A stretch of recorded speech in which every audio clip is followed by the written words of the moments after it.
Assalamualaikum warahmatullahi wabarakatuh.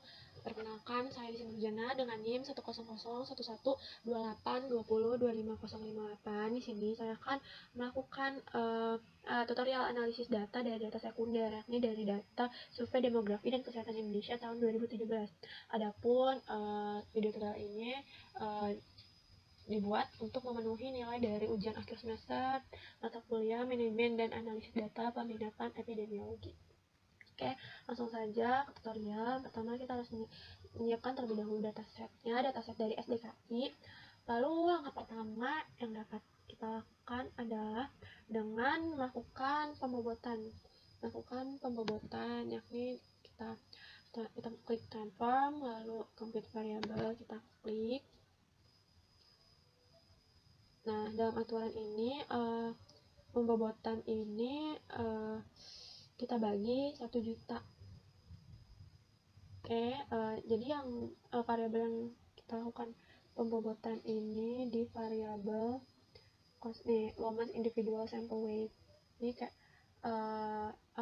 jumlah sampel dari ibu rumah tangga ini atau wanita usia subur. Nah ya, target variabelnya terlebih dahulu sebenarnya kita masukin aja nih bobot 0. Nah, ini kan udah kita masukin nih yang mau kita lakuin pembobotan ini, variabel lowest individual sample weight atau P005. Lalu kita bagi 1 juta 3,456. Nah, kalau udah kita klik OK, lalu kita tunggu di outputnya muncul.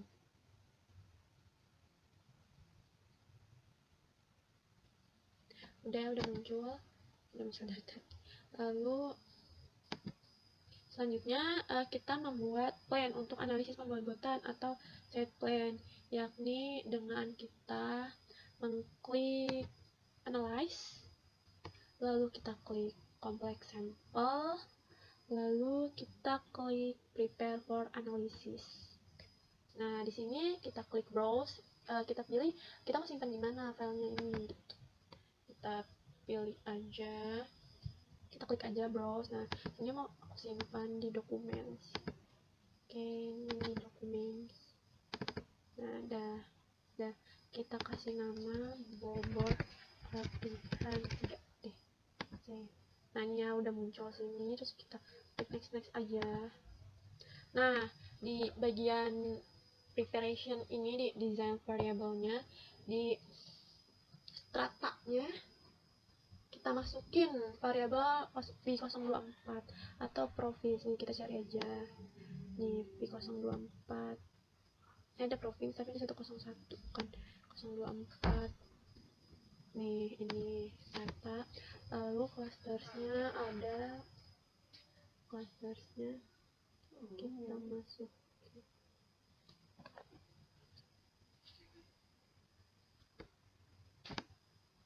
Rambutnya kayak habis samaan itu kemarin.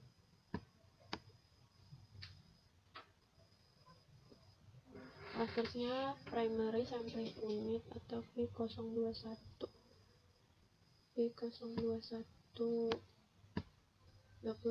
nih.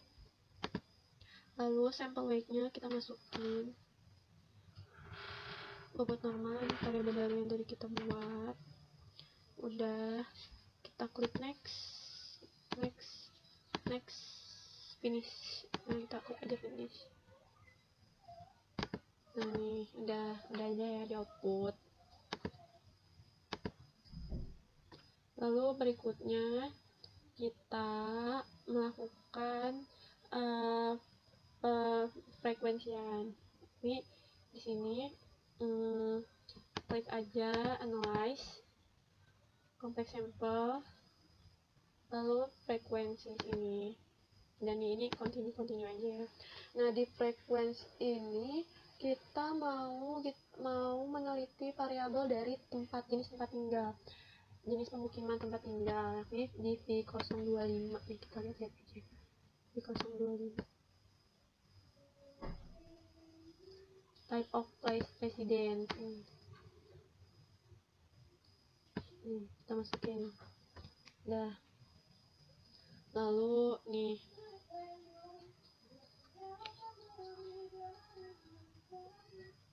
di sini kita klik aja nih, kita klik ini, terus kita continue, terus kita oke, maka akan muncul di sini.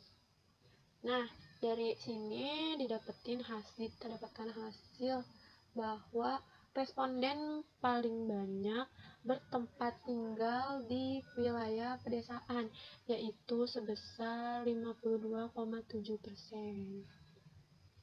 Oke, berikutnya kita ke yang deskriptif. Kita akan deskriptif. Nih, terus klik deskriptif. Continue aja. Lalu kita cari responden year of birth. Kita cari tahun kelahiran dari responden B010 nih. Nah, nih kita klik aja nih, kita klik ini.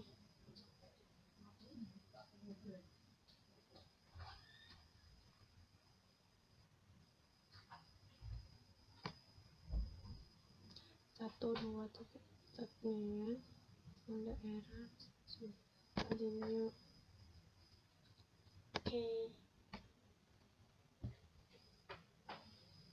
Nah, ini dia outputnya. Dari output ini didapatkan hasil bahwa responden dari penelitian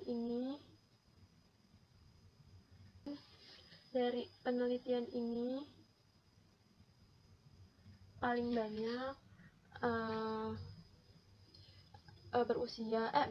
berkelahiran tahun 1978 nih. Oke, yang berikutnya aja kita ke cost tab. Oke, kita buka dulu sini analyze, terus cost tab nih, kita continue aja. Nah, di cost tab ini kita masukin year of birth, responden year of birth ini P010 nih, terus di kolom kita masukin tempat tinggal P025, jenis tempat tinggal, type of place of residence ini kita masukin. Lalu kita klik statistik nih, kita checklist aja tuh, kita centang-centangin nih sini, test of independent, continue, terus kita klik oke. Nah, di sini dapat terlihat dari signifikansinya 0,0. Berarti terdapat hubungan antara tahun kelahiran dengan jenis wilayah tempat tinggal, misalnya pemukiman perkotaan atau pedesaan. Nah,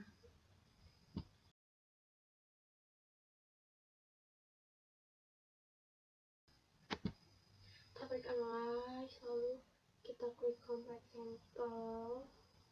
Ini kita pilih general linear model, kita continue aja. Masih nih di sini, ini bekas tadi percobaan. Sini di dependent, karena aku meneliti tentang hubungan jumlah anak yang dilahirkan dengan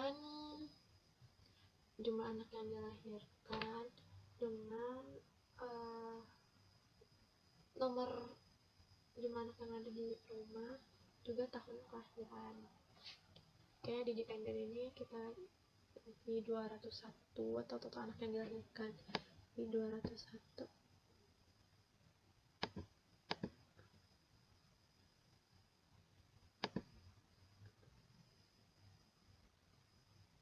Nih, masukin, lalu di faktorsnya kita masukin tahun kelahiran B010 years nih, ini.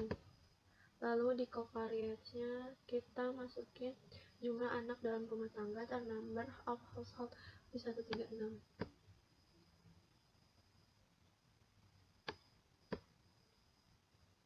ini. Lalu kita coba lihat di statistiknya ini. Lalu kita checklist yang menurut kita bakal berguna. Oke, dan EJK-nya. Oke, kita oke. Nah, kita tunggu di output. Nah, ini udah muncul.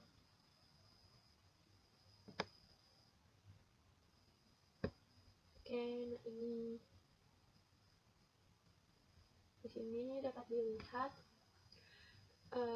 Ini di sininya dulu nih, kita lihat nilai signifikansinya 0,0. Nah, berarti ada hubungan antara total anak yang dilahirkan dengan jumlah anak yang ada dalam rumah tangga dan tahun kelahiran responden. Terus di sini kita bisa lihat dari R square-nya nih, R square yang ada di sini. Di sini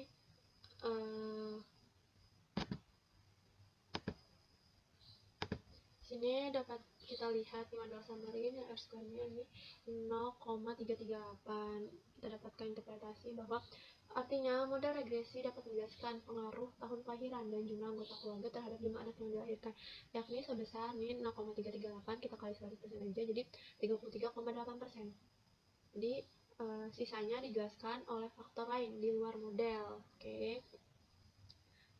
Berikutnya kita analisis yang terakhir yakni logistic sample, logistic regression.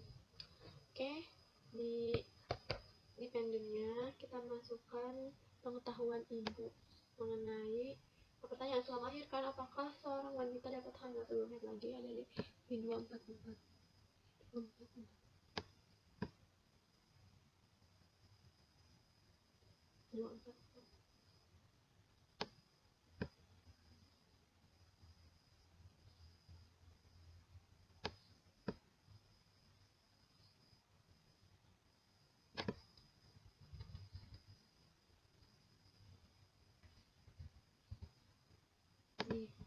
Kita masukin, lalu di faktorsnya, karena ini monolitnya kategorik semua, jadi di comparative kita nggak masukin, karena comparative ini kan karena kita kan monolit ini yang kategori, jadi kita masukin di faktor semua, yakni 1025 jenis tempat tinggal.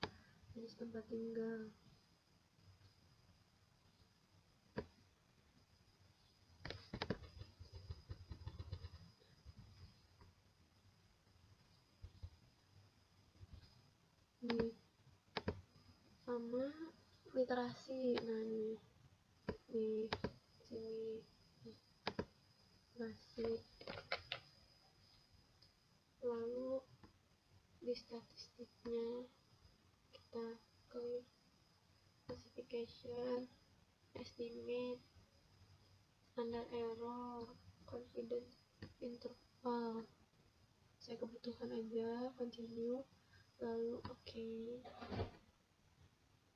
Kita tunggu sampai outputnya muncul.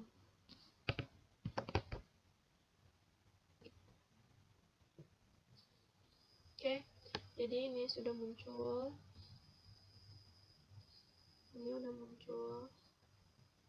Nah, ini nilai signifikansinya 0, berarti ada hubungan antara pengetahuan ibu mengenai pertanyaan setelah melahirkan, apakah seorang wanita dapat hamil sebelum head lagi, dengan jenis tempat tinggal dan literasi. Ya, terus dari sini juga dapat kita lihat dari nilai S-square-nya. Nah, kalau di regresi logistik ini, nilai yang kita lihat adalah dari nilai McFadden ini. Nah, McFadden ini dapat kita lihat dengan 0,011.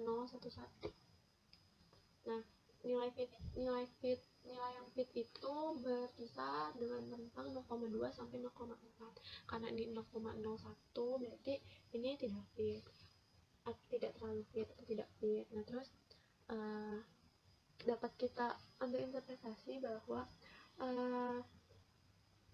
hasil ini menunjukkan bahwa kemampuan variabel independen jenis tempat tinggal dan literasi dalam menjelaskan variabel pengetahuan ibu mengenai setelah melahirkan apakah seorang wanita dapat hamil sebelum naik lagi sebesar 1,1%.